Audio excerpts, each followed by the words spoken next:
Muito bem, então vamos lá. Eu quero orar mais uma vez com vocês, pedindo a Deus que nos abençoe e fale ao nosso coração. Pai querido, obrigado por esse tempo, obrigado por aquilo que já pudemos cantar e refletir a respeito de Ti, a respeito da Tua voz, a respeito da Tua palavra.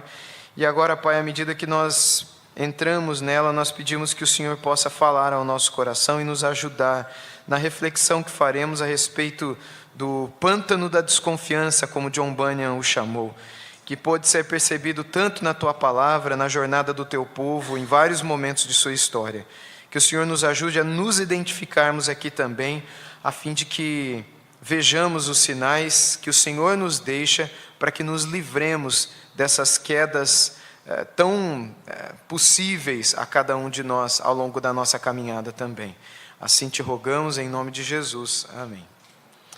Muito bem, abra comigo tua Bíblia, por favor, lá em 1 Coríntios, capítulo 10.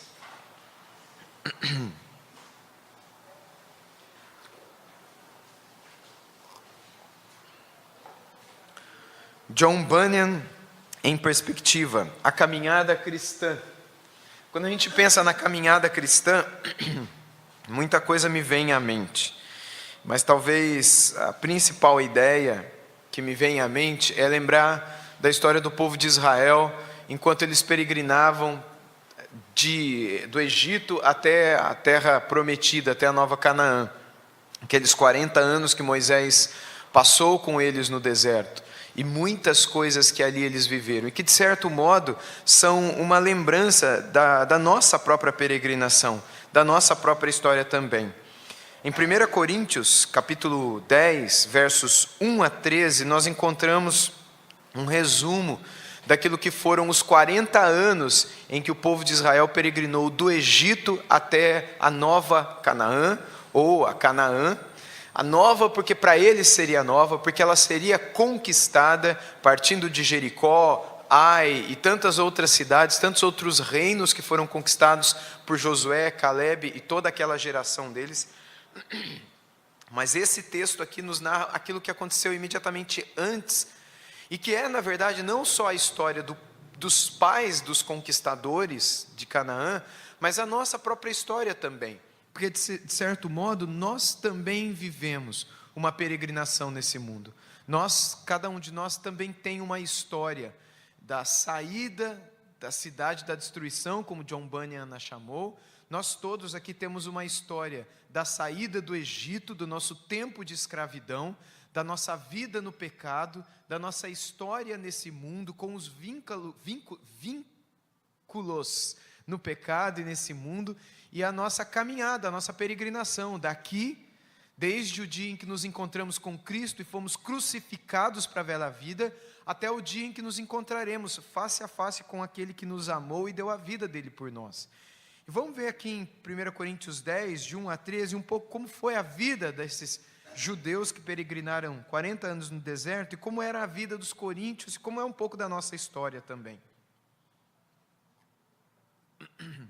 Diz assim o texto bíblico: ora, irmãos, eu não quero que ignoreis que nossos pais estiveram todos sob a nuvem, e todos passaram pelo mar, tendo sido batizados, assim na nuvem como no mar, com respeito a Moisés. Todos eles comeram de um manjar celestial e beberam da mesma fonte espiritual, porque bebiam de uma pedra espiritual que os seguia, e a pedra era Cristo. Entretanto, Deus não se agradou da maioria deles, razão porque ficaram prostrados no deserto. Ora, estas coisas se tornaram exemplos para nós, a fim de que não cobicemos as coisas más como eles cobiçaram. Não vos façais, pois, idólatras, como alguns deles, porquanto está escrito: o povo assentou-se para comer e beber, e levantou-se para se divertir. E não pratiquemos imoralidade, como alguns deles o fizeram, e caíram, num só dia, 23.000. Não ponhamos o Senhor à prova, como alguns deles já fizeram, e pereceram pelas mordeduras das serpentes. Nem murmureis, como alguns deles murmuraram, e foram destruídos pelo exterminador. Estas coisas lhes sobrevieram como exemplos, e foram escritas para a nossa advertência. De nós outros, sobre quem os fins dos séculos têm chegado. Aquele, pois, que pensa estar em pé, veja que não caia. Não vos sobreveio tentação que não fosse humana, mas Deus é fiel e não permitirá que sejais tentados além das vossas forças. Pelo contrário, juntamente com a tentação, vos preverá o livramento, de sorte que a possais suportar. Muito bem. Quando nós pensamos na história dos nossos irmãos, quando Paulo, ao escrever aos Coríntios, pensou na história dos seus pais, dos pais da nação judaica, dos pais da fé de todos nós, porque de certo modo, aqueles que peregrinaram no deserto foram os pais espirituais e também os pais carnais de todos os judeus, todos os descendentes da nação hebraica. Mas espiritualmente falando, eles são também nossos pais, como Paulo escreveu numa outra epístola, na epístola aos Gálatas, quando no capítulo 2 ele diz que todos nós somos descendentes de Abraão, porque também fomos circuncidados não na carne, mas no coração, e cremos como o pai Abraão creu, por isso ele é chamado de o pai da circuncisão. Não, ele é chamado de o pai da fé. E lá em Gálatas capítulo 2, repetindo um texto do Antigo Testamento, diz que Abraão creu, e isso lhe foi imputado por justiça. Por isso nós também somos chamados de filhos de Abraão. Não só os judeus, não somente os gálatas, que eram gentios, mas todos nós que seguimos nas pegadas de Abraão e também cremos e saímos de um lugar para um outro que não conhecemos, como Abraão fez, como os judeus fizeram ao saírem do Egito e começarem uma peregrinação rumo à terra prometida, rumo a Canaã. Nós também estamos indo rumo a uma nova Canaã, a Canaã celestial, a uma nova Jerusalém, a uma nova terra e um novo céu que o Senhor tem prometido para nós. Mas como é que é a nossa caminhada até lá? Ela é debaixo de um monte de provação, da mesma maneira como foi a caminhada do povo judeu do Egito até Canaã. O que está na mente do apóstolo Paulo, aqui em 1 Coríntios 10, é justamente essa caminhada, do Egito a Canaã, 40 anos de caminhada. O que estava na mente de John Bunyan, quando ele escreveu O Peregrino, preso, ele ficou alguns anos preso por conta da pregação do Evangelho, era justamente contar essa história.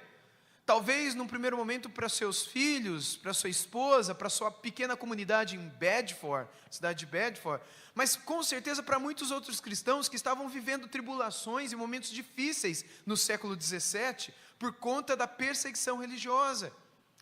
O governo, a monarquia da época exigia que todos se conformassem à religião do Estado, que era o anglicanismo.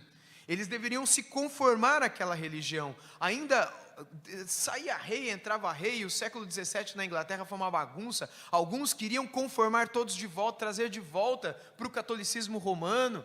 Aí outros vinham por meio de disputas e davam liberdade religiosa a todos. Aí de repente vinha um outro rei e falavam, não, chega de liberdade, a gente tem que ser todo mundo anglicano, todo mundo da mesma religião, e outros dizendo, não, a gente quer ficar livre de certas amarras, de certas aparências, a gente quer voltar para a pureza do Evangelho. E aí eram pejorativamente chamados de puritanos, separatistas, porque não queriam ficar junto com a grande e única igreja. Foi uma bagunça ao século 17 na Inglaterra.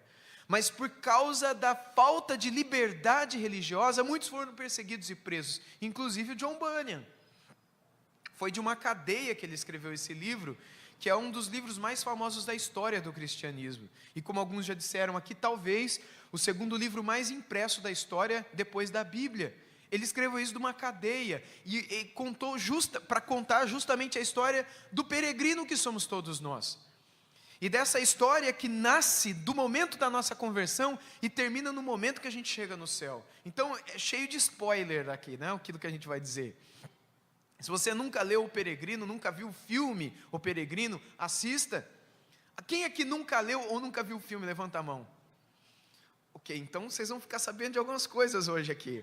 Mas mesmo assim vale a pena, tá bom? Conhecer, ler, assistir, mesmo que você já saiba o final. Até porque você já sabe o final está na Bíblia. O final é o final da vida de todos nós. O final do livro Peregrino é o final de todo cristão. Inclusive o personagem principal se chama justamente cristão.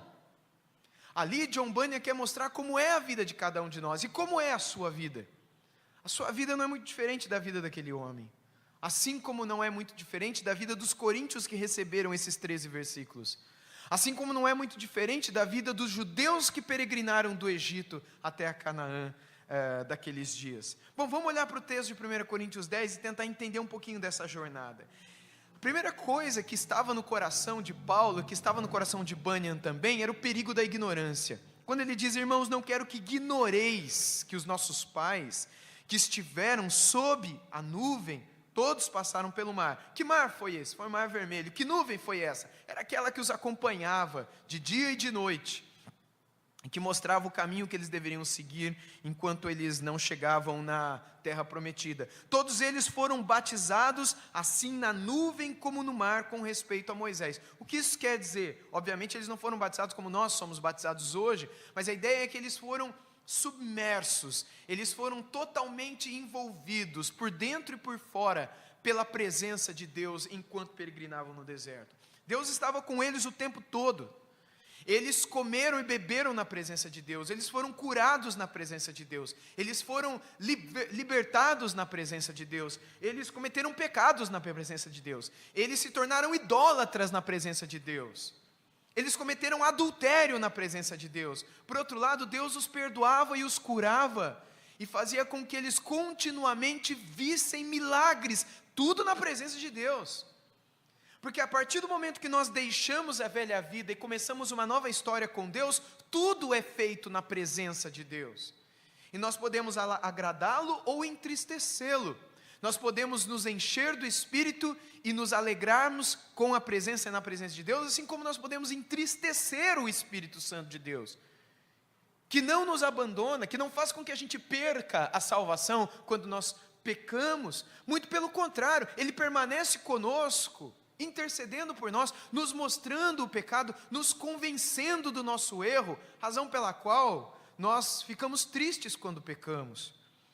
Ele vai dizer no verso 3, todos eles comeram de um só manjar espiritual e beberam da mesma fonte espiritual, porque bebiam de uma pedra espiritual que os seguia, e ele vai explicar que essa pedra é Cristo. E é óbvio que os judeus que o liam lá em Corinto, bem como os coríntios, que já conheciam todas essas histórias por causa dos apóstolos, por causa de Paulo, por causa de Áquila e Priscila, e por causa de outros que ali estavam, e que contavam essas histórias do Antigo Testamento, eles sabiam que eles comiam maná que caía do céu, bebiam da água que saía da rocha, mas aqui Paulo está dizendo, tanto a água da rocha quanto o pão do céu eram só um símbolo, porque era Deus que fazia aquela água milagrosamente sair da rocha, era Deus que fazia daquela nuvem cair o alimento todo dia, milagrosamente, assim como nós hoje, também milagrosamente nos alimentamos e nos satisfazemos. Só que aquilo que alimentava fisicamente eles era só um símbolo daquilo que deveria alimentar espiritualmente eles. Aquilo que nos alimenta hoje espiritualmente é Cristo, como Cristo os alimentava lá também. O problema é que eles não entendiam isso, assim como nós não entendemos muitas vezes. No verso 5 diz que Deus não se agradou da maioria deles, mesmo eles vivendo um mergulhar, um afundar, um naufragar completo na presença de Deus. Eles estavam afundados em Deus. Eles estavam, sabe a esponja quando você coloca ela na água e embebece ela de água?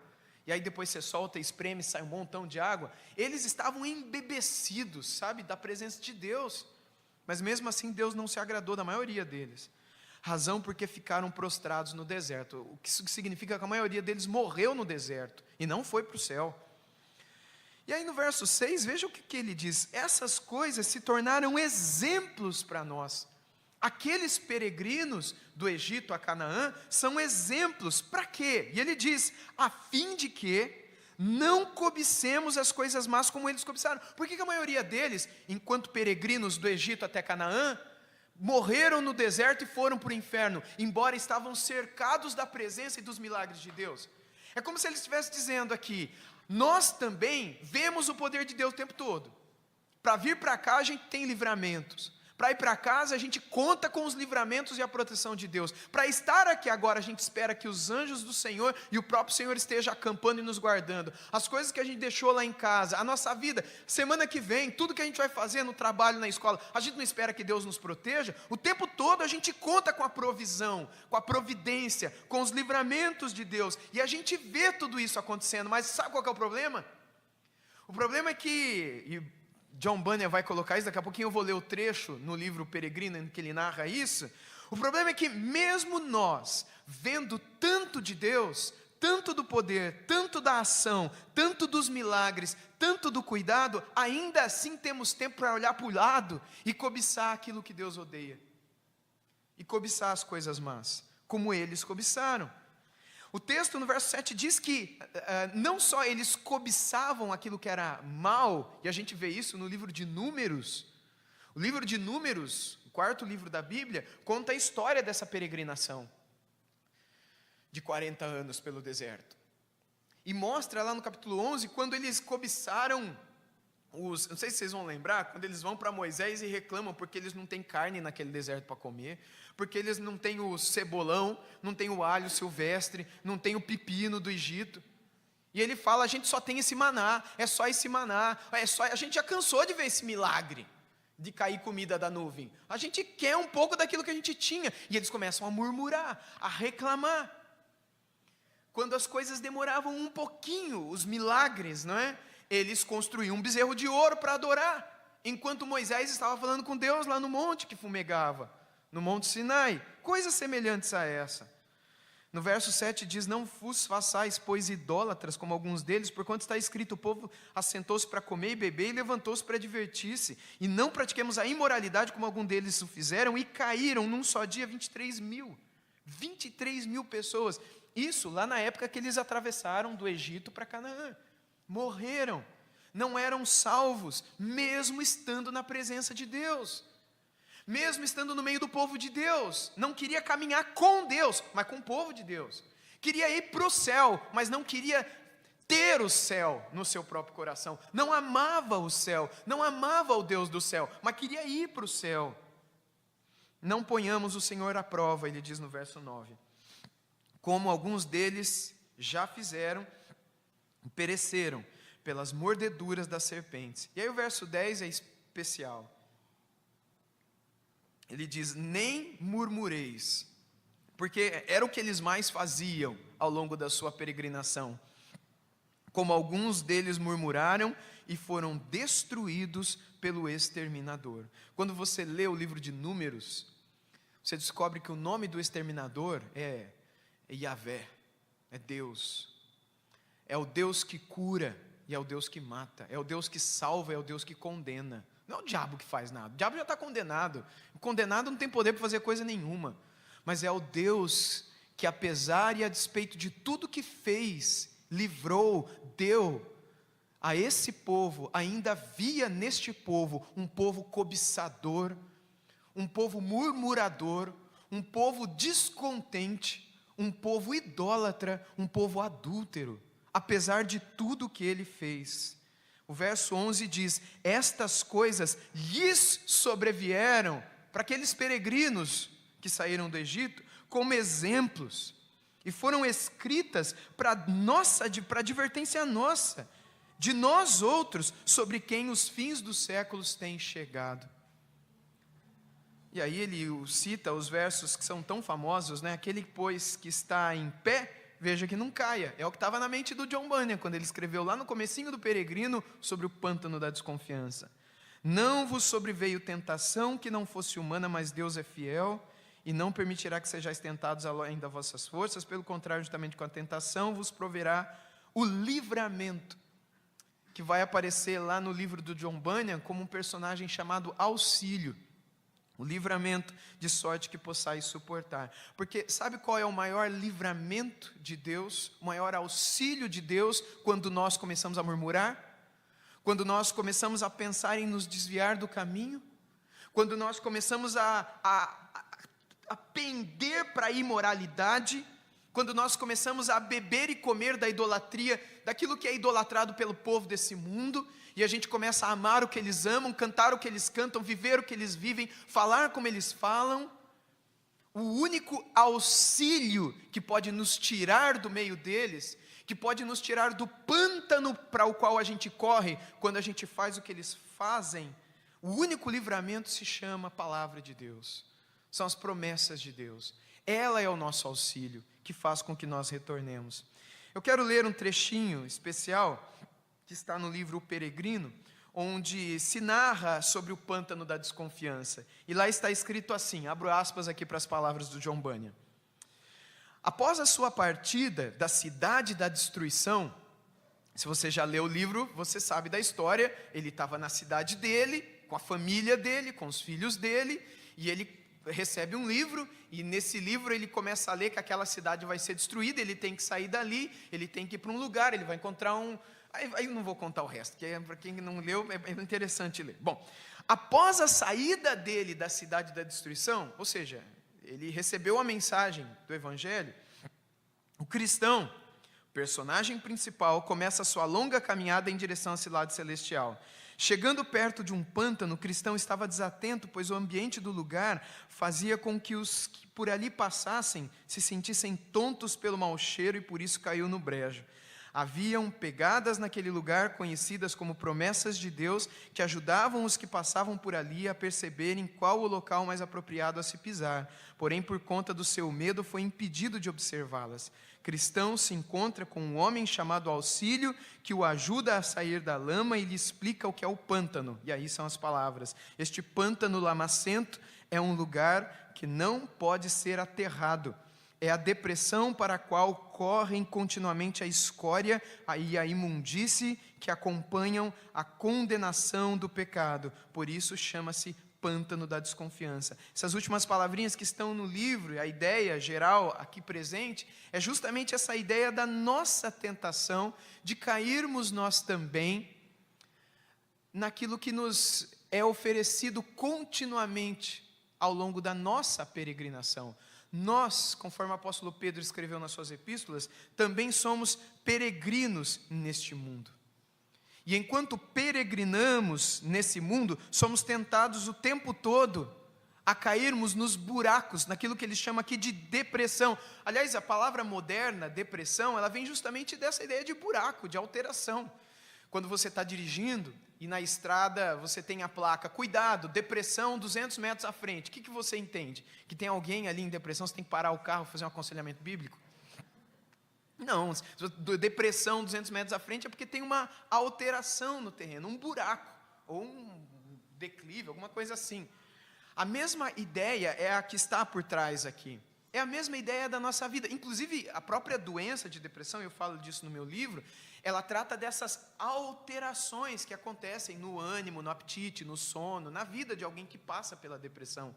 Aqui, a ideia do uso da palavra depressão não é a mesma da nossa ideia hoje, quando se pensa numa doença, não é? num problema vivido, numa enfermidade mental chamada depressão. A ideia aqui é que o tempo todo, ao longo da nossa peregrinação, existem buracos, existem alterações no caminho, algumas feitas pelo inimigo das nossas almas, Satanás, outras feitas pela consequência do nosso próprio pecado, e outras deixadas lá de propósito.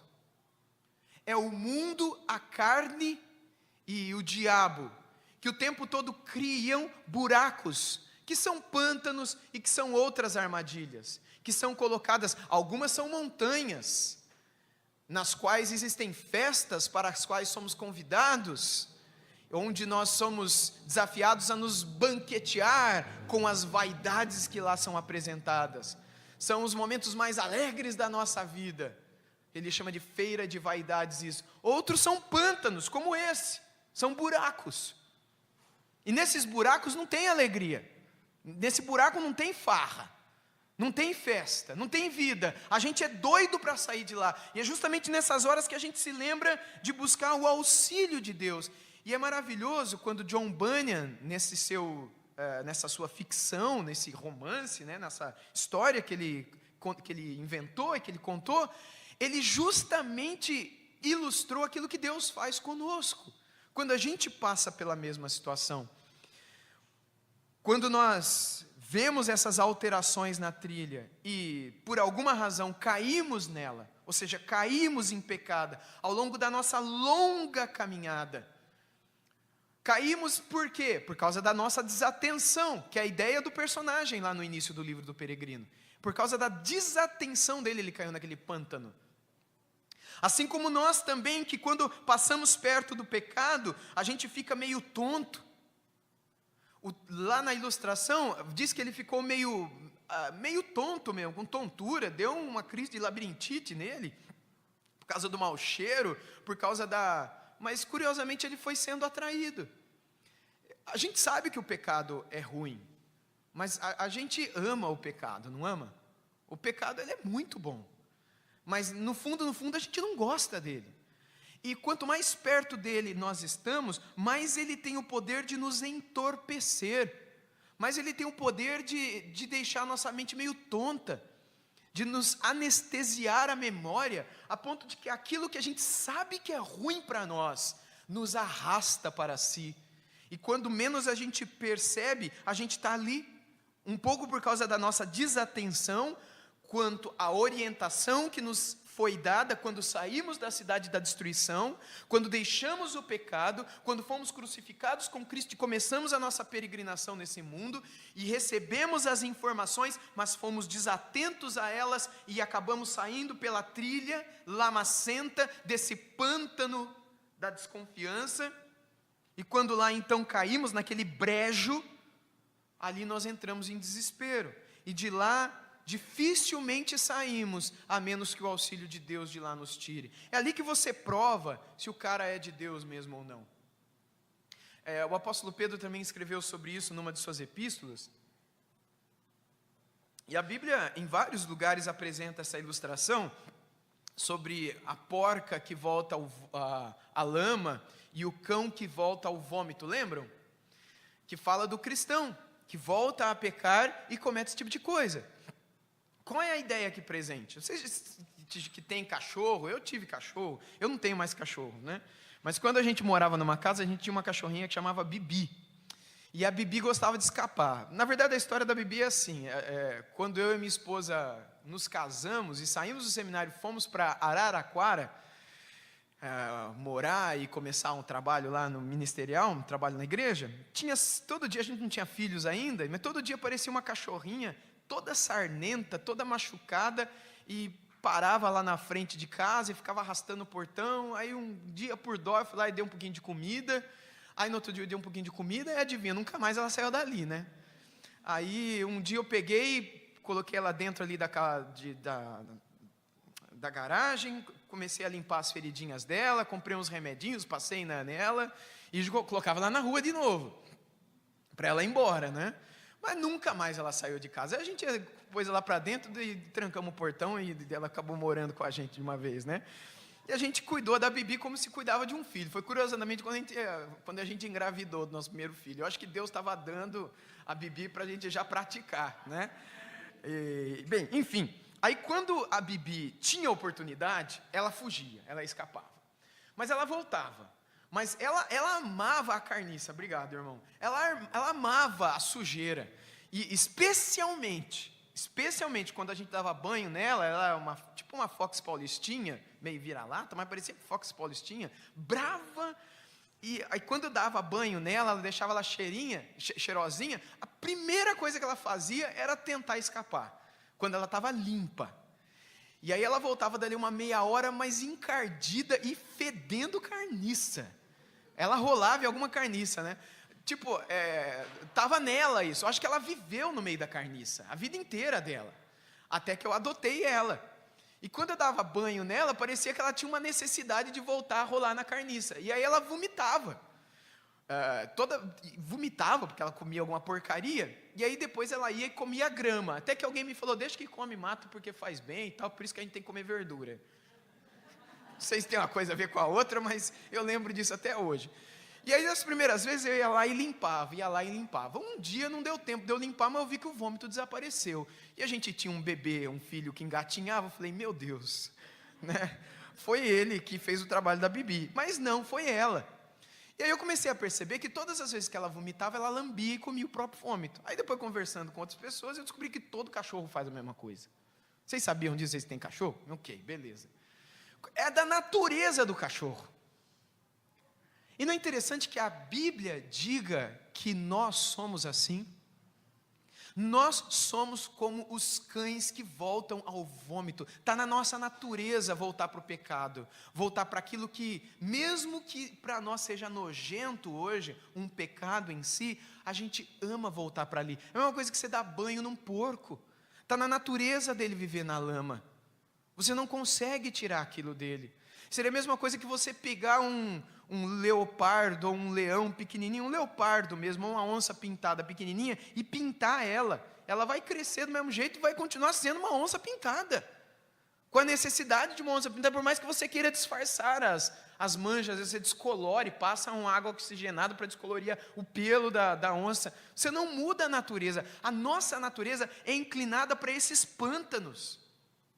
A nossa natureza é inclinada para a desconfiança. A nossa natureza é inclinada para longe do pecado. Mas como é que a gente descobre se o cara é crente ou não? Porque quando o pecado se apresenta diante de nós, e está aqui o porco, um porco falando com vocês. Eu sou um porco, que foi lavado pela graça do Senhor. Mas por dentro eu sou um porco ainda. Aliás, eu estou vendo um monte de porquinho aqui na minha frente, né? Eu sou um porco. E toda vez que eu vejo uma lama na minha frente, a patinha treme, de vontade de mergulhar a patinha ali na lama. Não é assim com vocês também? Porquinhos e porquinhas, né? A gente gosta do pecado. Como é que você descobre se aquele cara já foi lavado ou não? Quando ele vê a lama, e por alguma circunstância ele cai na lama, como nós caímos no pecado. Mas quando a gente está ali, ou quando a nossa pata suja, a gente fica incomodado com isso, a gente se entristece com aquilo, e a gente pede para o nosso dono nos lavar de novo, porque por mais que a gente se sente tentado, a gente não gosta mais daquilo, a gente é tentado, mas não é mais o nosso lugar, não é assim? Mas aí, quando você vê um amigo nosso, que estava com a gente aqui é a igreja do Senhor, mas como a ilustração, estava no chiqueiro, certo? Mas, porque querendo ou não, irmãos, a igreja do Senhor Jesus é um chiqueiro. Está cheio de porco lá, mas é um chiqueiro chique. É um chiqueiro perfumado, é um chiqueiro bonito. Aí você vê que foi alguns porquinhos que voltam meio sujo, mas já é limpo aqui de novo. Mas aí você vai lá fora e descobre que tem um porquinho que pulou na lama e não quer sair mais de lá. E ele está rolando com toda alegria, e você fala, mas ele não está triste não? E ele não está triste, ele está nadando de braçada e falou, quanto tempo eu fiquei longe disso daqui, como é que eu posso ficar longe disso daqui? Aí você descobre que nunca ele descobriu a experiência de ter sido banhado, lavado pelo sangue do Cordeiro. Porque somente os porquinhos que foram lavados pelo sangue do Cordeiro sabem que ser limpo da lama é melhor do que viver na lama, embora a vontade de permanecer na lama sempre existirá dentro de nós. O pântano da desconfiança foi uma tentação para o cristão. Reclamar foi uma tentação para os judeus.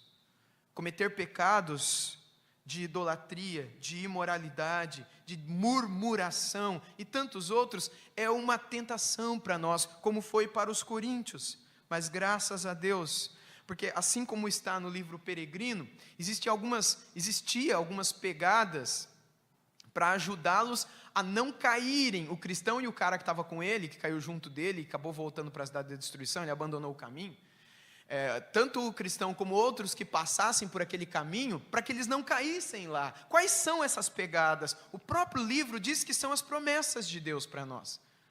Portanto, nós precisamos estar atentos, é por isso que em 1 Coríntios 10, versículo 1, que é o primeiro versículo que lemos, diz que nós não podemos ignorar os exemplos, as histórias, a palavra, as promessas, as pegadas daqueles que já trilharam o caminho antes de nós e caíram, 23 mil um dia só. Nós não podemos ignorar tudo isso, porque eles nos mostram o melhor lugar para pisar. Nós temos uma posição privilegiada hoje, Porque nós podemos olhar para a vida desses cristãos e desses judeus, de tantos que viveram antes de nós, e olharmos as pegadas deles. Quando eles caíram, quando eles permaneceram firmes, para que nós também possamos trilhar firmes o caminho do Senhor. O homem que aparece lá é o chamado Auxílio, e é o Auxílio que explica as coisas relacionadas ao pântano. O pântano que era o lugar para onde desciam a escória e a imundície que acompanham a condenação, segundo a explicação do próprio Auxílio. Ou seja, o pântano, o pecado, é o lugar para onde desce a sujeira, a escória, não é? O pecado, a sujeira e a imundície que estão juntos com a condenação.